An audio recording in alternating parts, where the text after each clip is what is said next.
Дебют обновленных героев известной сказки «Поросят Ниф-Нифа, Нуф-Нуфа и Наф-Нафа» состоялся во Всемирный день театра. Эта постановка шла в Театре кукол без малого 20 лет. На смену старым куклам пришла новая редакция. Он уже морально устарел, и у нас появилась необходимость сделать новую редакцию «Трех поросят», но так, чтобы это было интересно нашему зрителю. Главная суть спектакля – рассказать и вовлечь в театральное искусство маленького зрителя. А для того, чтобы не вызывать волнения и страх у детей перед сказочным злодеем, Волка будет играть вживую ведущий спектакля.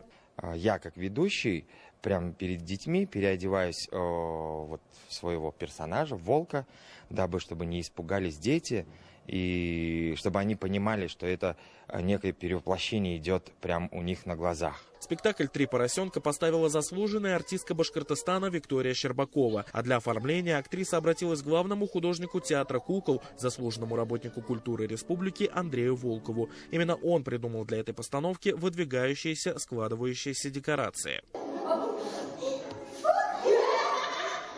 Премьера очень интересная, необычная. Артисты играли очень живо, эмоционально, и дети прям сопереживали, старались и волку помочь, старались и переживали за поросят. И необычно было то, что волк то большой, то раз и маленький, да, превращался в куклу. Прям удивлялись все